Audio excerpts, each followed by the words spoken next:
6. Moab for just a few minutes.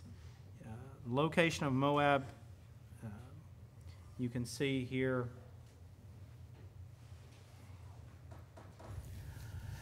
Now we can start back.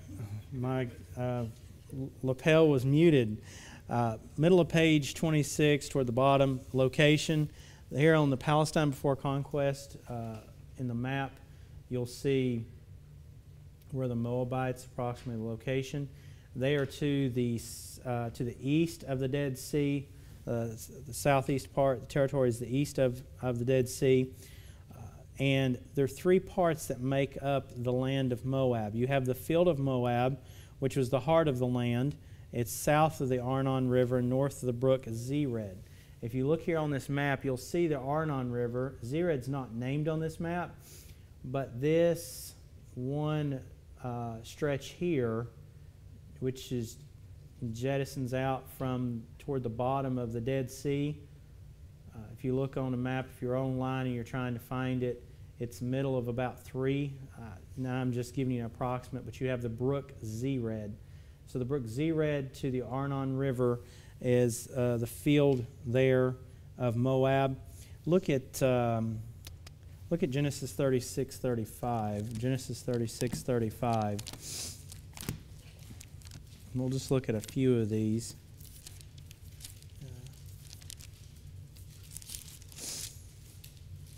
Genesis 36:35. It says, "And Husham died, and Hadad the son of Bedad, who smote Midian in the field of Moab, reigned in his stead, and the name of his city was Avith." So you see the term field of Moab used here in the passage. Go ahead and turn to Deuteronomy chapter number 1, Deuteronomy 21. Deuteronomy 1. And this will be familiar from classes in Deuteronomy the first semester. Verse number 5, it says, let's pick up verse number 4. "After he had slain Sihon, the king of the Amorites, which dwelt in Heshbon, and Og, the king of Bashan, which dwelt at Ashtaroth and Edrei, on this side Jordan, in the land of Moab, began Moses to declare this law, saying," of course, this is staging what's going to be where the Lord uses Moses to speak to the children, the people that's going to take the land of Canaan here. But you have the land of Moab. Look at Deuteronomy 32:49. Deuteronomy 32:49.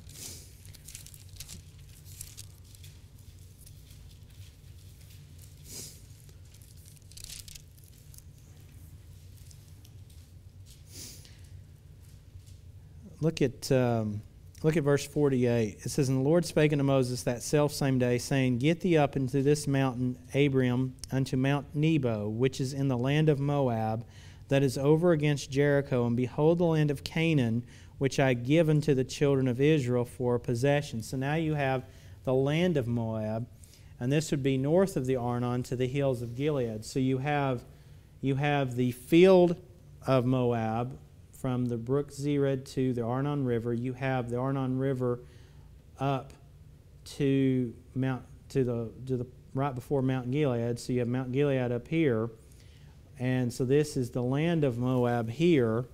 So from the Arnon to about where the hills of Gilead, Mount Gilead's right here on that map on the Palestine before conquest. So you have the land of Moab, and then you have the plain of Moab, which this plain is east of the Jordan, directly north of the Dead Sea. So this would be the plain of Moab. So you have the field of Moab, you have the land of Moab, you have the plain of Moab. So you have the plain of Moab, which would be just directly north of the Dead Sea. Look at Numbers 22. Numbers 22.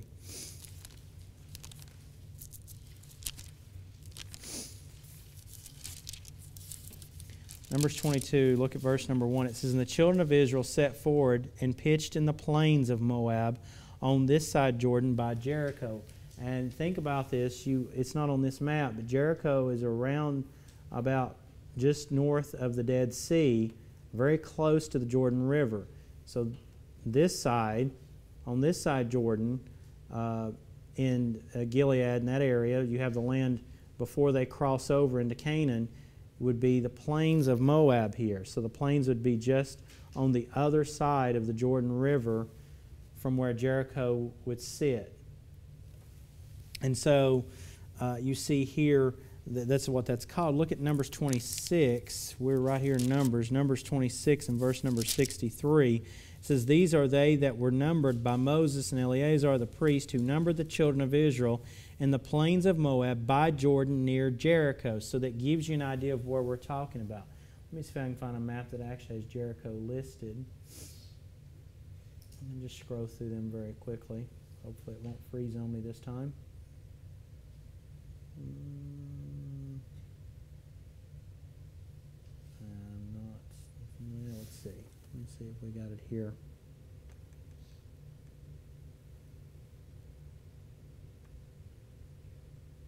No, I'm not getting anything directly.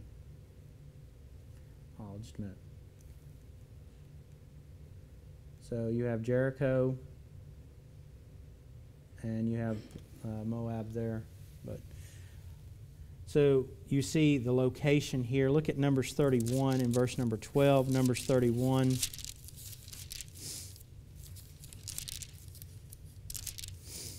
"And they brought the captives and the prey and the spoil unto Moses and Eleazar the priest and unto the congregation of the children of Israel unto the camp at the plains of Moab, which are by Jordan near Jericho." Again, you see just the location of this, and this would be where they would be. This is where they would jump off from to take Jericho with Joshua. So some of the descendants of Moab. Well, Moab would be the son of Lot and his eldest daughter. Lot's eldest daughter. Remember the actions of Lot's two daughters there after he fled from Sodom. They ended up having children by him there in Genesis 19, and the eldest daughter would have Moab, and this land would be given to his descendants. Look at Deuteronomy chapter number 2. We're here in Numbers. Just turn over to Deuteronomy 2 and verse number 9. Deuteronomy 2:9. Deuteronomy 2:9 says, "And the Lord said unto me, Distress not the Moabites, neither contend with them in battle, for I will not give thee of their land for possession, because I have given Ar unto the children of Lot for a possession. The Emims dwelt there in times past, a people great and many and tall as the Anakims, which also were accounted giants as the Anakims, but the Moabites call them Emims." So you see, the Moabites, they replaced the Emims here in Deuteronomy chapter 2. It's mentioned by Moses. Abraham and Moab were both descendants of Terah. And so this land was given to them by the Lord. So some of the history, well, they also refused passage to Israel, and they held Israel in bondage for 18 years. Look at Judges chapter number 3. Judges chapter number 3.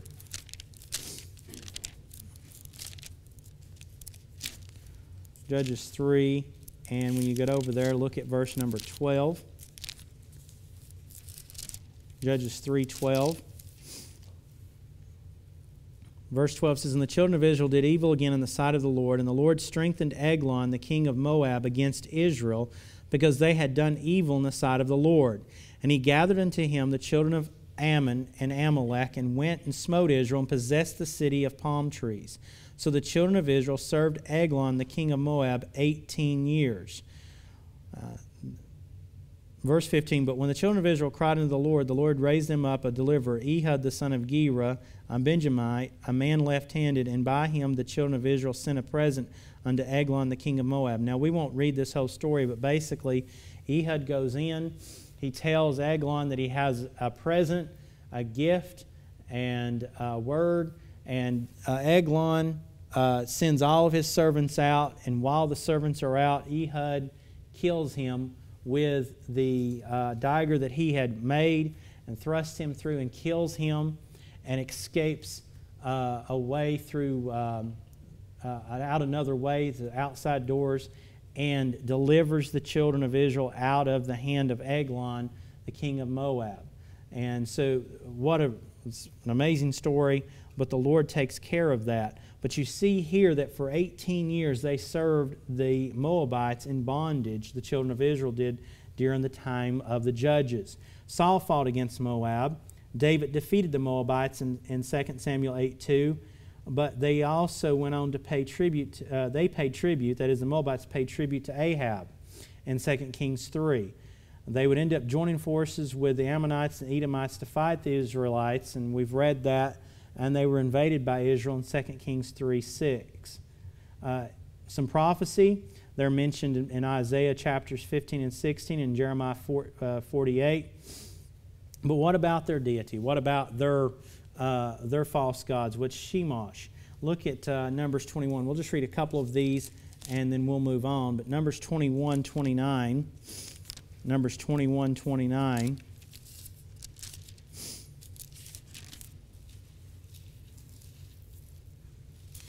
Woe to thee, Moab! Thou art undone, O people of Chemosh. He hath given his sons that escaped and his daughters into the captivity unto Sihon, king of the Amorites. Now look at Judges 11. We'll just read some of these. Judges 11, verse 24.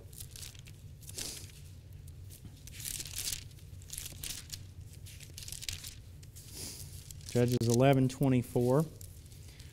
Wilt not thou possess that which Chemosh thy God giveth thee to possess? So whomsoever the Lord our God shall drive out from before us, them will we possess. And then 1 Kings chapter 11. 1 Kings 11. 1 Kings 11, verse number 7.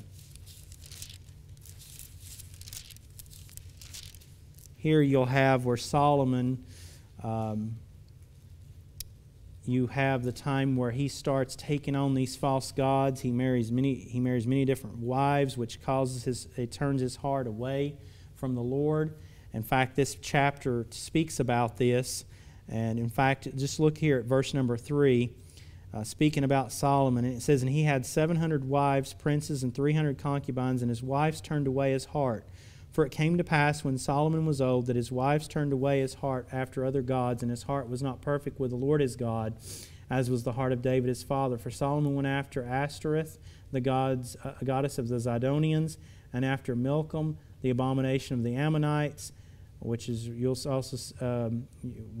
will also see that here in a little bit. And Solomon did evil in the sight of the Lord, and went not fully after the Lord as did David his father. Then did Solomon build an high place for Chemosh, the abomination of Moab, and the hill that is before Jerusalem, and for Molech, the abomination of the children of Ammon. You'll see that Molech and Milcom are one and the same here. But you see how that he goes after these false gods, and one of those is the god of Moab. And so that brings us to the Ammonites, which this will be, we have one more, but we look at the Ammonites here. The Ammonites, again, Palestine before conquest. Let's look at that map quickly. You'll see the Ammonites and their location would also be to the other side of the Dead Sea, just to the east. Ammonites and their location.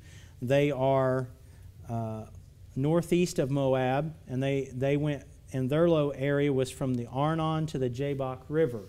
Remember that the Arnon was just middle of the Dead Sea, and it goes out to present-day Jordan, and their land area would run from that to the river Jabbok here, which is further up, just comes off the Jordan River. What about the Ammonites? Well, they were descendants of Benami, which was the son of Lot and his youngest daughter. Remember Benami, and his descendants are the Ammonites here. Benami was called Ammon and took the land of the Zanzumims. Look at Deuteronomy chapter number 2. Deuteronomy chapter number 2. We saw where the Moabites and the land that they were given, but in Deuteronomy 2 and verse 19, the children of Israel also came through the land there as well. and the Moabites would not let them pass. And then you see that the Ammonites would actually eventually go out against the children of Israel. Deuteronomy chapter number 2, look at verse number 19. It says, "And when thou comest nigh over against the children of Ammon, distress them not, nor meddle with them, for I will not give thee of the land of the children of Ammon any possession, because I have given it unto the children of Lot for a possession. That was also accounted a land of the giants. Giants dwelt there in old times, and the Ammonites called them Zanzumims, a people great and many and tall as Anakims. But the Lord destroyed them before them, and they succeeded them and dwelt in their stead." And so you see here that their land was given them, and they succeeded the Zanzumims. Often in a league with other nations against Israel, as we've already read there in Deuteronomy 23 is one of those occasions. Deuteronomy 23 in verse number 3.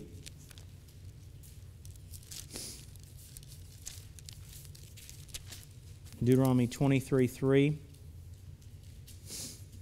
The Lord tells them here that an Ammonite or a Moabite shall not enter into the congregation of the Lord, even to their 10th generation shall they not enter into the congregation of the Lord forever, because they met you not with bread and with water in the way when ye came forth out of Egypt, and because they hired against thee Balaam the son of Beor of Pethor of Mesopotamia to curse thee. And so you see the leagues that they make. Look at Judges chapter 3. Judges chapter 3. And verse 13.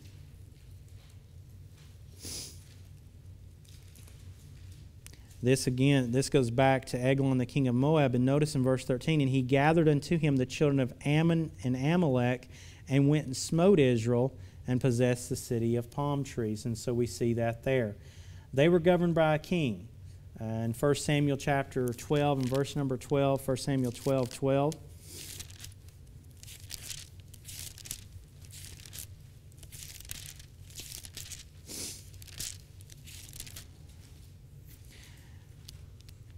It says, "And when ye saw that Nahash, the king of the children of Ammon, came against you, ye said unto me, Nay, but a king shall reign over us, when the Lord your God was your king." So they had a king that governed them, and we see that their national deity was Molech. And we read about that where Solomon took Molech as one of the false gods there in the land. It was also, of course, called Milcom.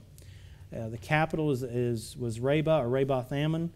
Solomon married an Ammonite woman, according to 1 Kings 14:31, and that which is Rehoboam's mother, Naamah, an Ammonitess. And let's just finish out. We see the Amalekites here. They were a nomadic people who had no exact dwelling place. You don't really see exactly the land that they dwelled in. They were located southwest of the Dead Sea in Abraham's time, according to Genesis 14:7. They're mentioned by Balaam in Numbers 24. Look at Genesis 14, and then we'll turn to Numbers 24. Genesis 14. We'll get you out a little bit early. It's about 9:20. We should be done by 9:30. Genesis 14. Genesis 14, and look at verse number 7. It says, "And they returned and came to Emishpat, which is in Kadesh, and smote all the country of the Amalekites, and also the Amorites that dwelt in Hazon Tamar." And so you see there where they're located in that area at the time, they were located southwest of the Dead Sea. Look at Numbers 24 in verse number 20. Numbers 24 in verse number 20.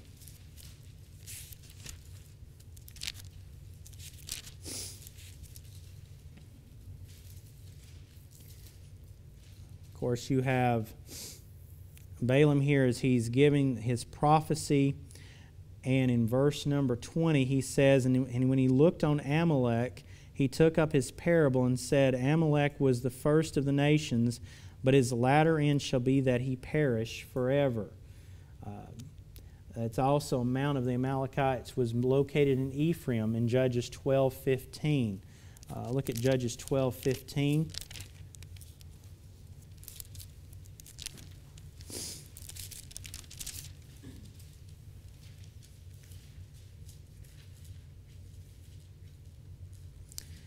And Abdon the son of Hillel the Pirathonite died and was buried in Pirathon in the land of Ephraim in the mount of the Amalekites.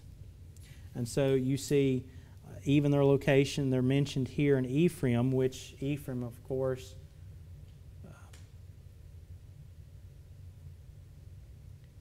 being in the land there of Canaan. Now, they're partially destroyed by David in 1 Samuel 30 and completely destroyed by Hezekiah. Let's go ahead and look at 1 Samuel 30, and then we'll look at the passage there in 1 Chronicles, and we'll be done for the evening. 1 Samuel 30, and look at verse number 11. 1 Samuel 30 and verse number 11.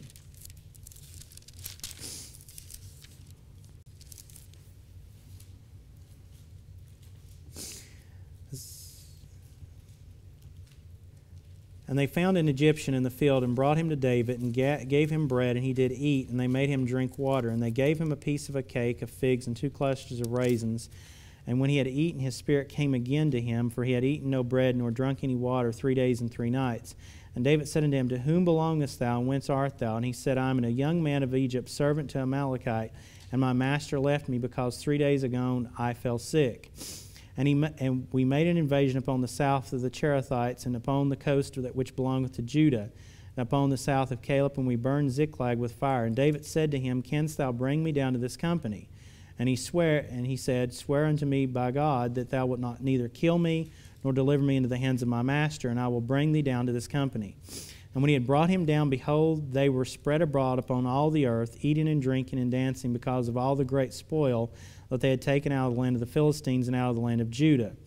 And David smote them from the twilight even to the evening of the next day, and there escaped not a man of them, save 400 young men which rode upon camels and fled. And verse number 18, And David recovered all that the Amalekites had carried away, and David rescued his 2 wives. So you see that David partially destroys them, and they're completely destroyed by Hezekiah in 1 Chronicles 4. 1 Chronicles 4 and verse number 43.